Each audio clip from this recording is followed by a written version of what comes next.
Di tahun 82 berdiri SMP kita, negeri Jambu tercinta, tunas bangsa yang setia.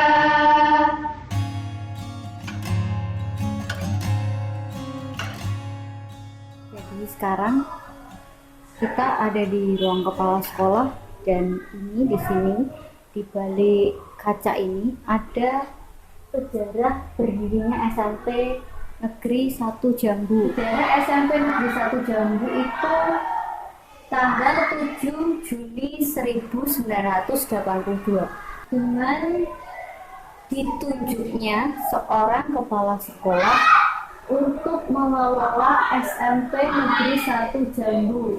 Lulusan pertama ada 94 orang. Lalu di sini foto kepala sekolah. Ya, sayang sekali silau ya. Gitu.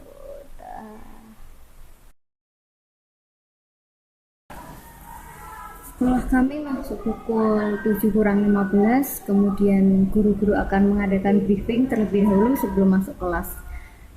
Jam pertama dimulai dengan pembacaan juz amma. Itu sudah menjadi tradisi di sekolah ini.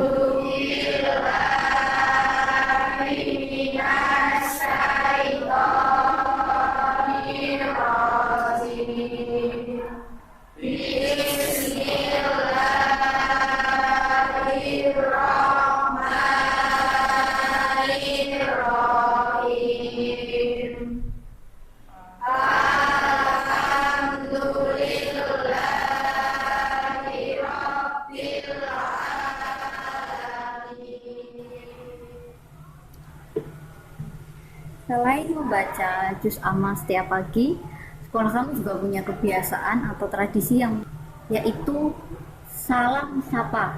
Jadi anak-anak kalau bertemu dengan guru itu pasti akan bersalaman dan cium tangan. Tujuannya untuk menghormati guru.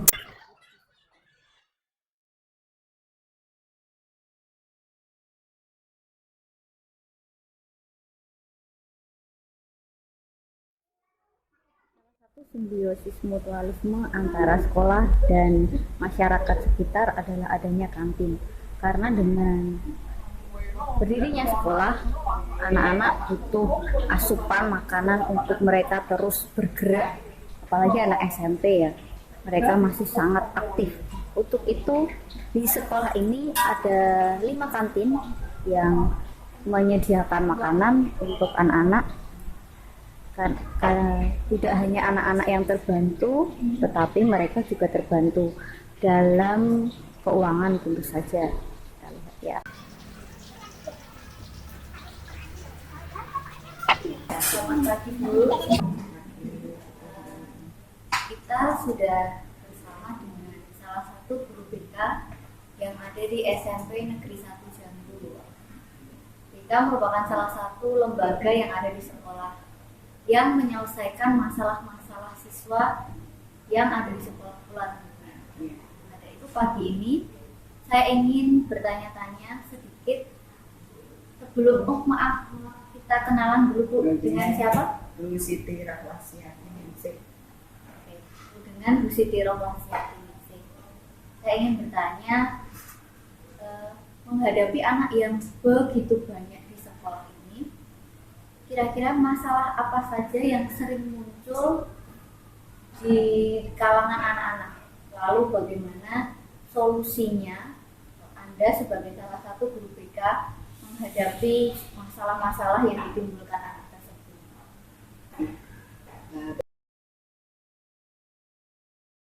Ternyata pagi ini saya tidak hanya mendapatkan jawaban untuk solusi dari masalah-masalah yang ada di sekolah, tetapi juga doa yang baik. Jadi menurut obrolan kami pagi ini, masalah-masalah yang ditimbulkan siswa itu akan dicarikan solusinya. Pertama dari guru BK-nya dulu, dari lembaga BK. Yang kedua, kita melakukan pemanggilan kepada orang tua. Jadi kami melakukan kerjasama antara sekolah dan orang tua secara aktif. Jadi itu akan membuat komunikasinya lebih baik. Ya, tidak ada miskomunikasi, tidak ada kesalahpahaman. Karena masalah itu macam-macam sekali, mulai dari kurang disiplin, gitu ya, mulai terus ada tadi mulai mengenal lawan jenis, lalu yang kelas 9 itu karena mungkin mereka sudah mulai bosan, padahal mereka harus menghadapi ujian, lalu mencari-cari alasan bagaimana agar bisa refreshing setiap saat, padahal itu akan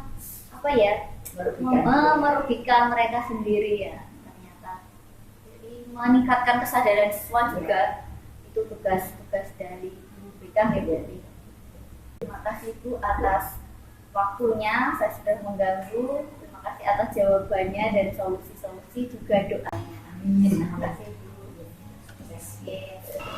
70% profesi atau pekerjaan orang tua siswa di SMP Negeri 1 Jambu adalah buruh, baik itu buruh pabrik, buruh bangunan, buruh tani, karena mereka hanya mengerjakan lahan milik orang lain, sampai pada TKI atau TKW, tenaga kerja Indonesia atau tenaga kerja wanita yang bekerja di luar negeri. Lalu, apa hubungannya tingkat pekerjaan orang tua siswa yang menjadi guru tadi tertinggi dan kenakalan siswa?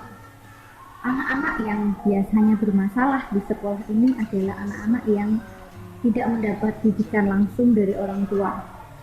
Mereka biasanya hidup dengan kakek, nenek, atau saudaranya yang lain. Padahal umur mereka sekarang itu sangat sedang butuh-butuhnya profil orang tua untuk menjadi contoh, untuk mendidik, mengawasi tingkah laku mereka. Tingkah laku mereka yang terlalu bebas di rumah itu berpengaruh kepada atau dibawa ke sekolah. Mereka lebih santai, mereka tidak peduli kalau melakukan kesalahan, bahkan kadang mereka dengan sengaja melakukan kesalahan tersebut. Ya, semoga dengan adanya kami sebagai guru dapat menggantikan figur orang tua ketika di sekolah. Walaupun sekolah kami ada di lingkungan pedesaan, tapi kami juga tidak mau buta teknologi. Buktinya sudah ada beberapa unit komputer yang ada di sekolah dan penggunaan LCD juga sudah biasa. Jadi anak-anak kami tidak terlalu kaget lagi dengan teknologi. Lalu ada satu lagi yaitu UNBK, Ujian Nasional Berbasis Komputer. Walaupun tahun lalu komputer kami kemalingan, tapi kami berhasil mengadakan ujian nasional berbasis komputer. Jadi anak tidak perlu lagi membawa kertas dan pensil untuk mengikuti ujian, tetapi cukup dengan duduk di depan komputer kemudian mengerjakan. Satu lagi terakhir, di Kabupaten Semarang, sekolah kami salah satu sekolah yang menggunakan sistem online dalam PPDB. Jadi walaupun sekolah kami itu sekolah di pedesaan, tapi kami tidak mau kalah dari sekolah-sekolah yang lain. Demikian 7 perspektif landasan kependidikan di SMP Negeri 1 Jambu. Semoga kami tetap dapat bersinergi dengan baik dalam segala aspek untuk kemajuan pendidikan di SMP Negeri 1 Jambu khususnya dan di Indonesia pada umumnya.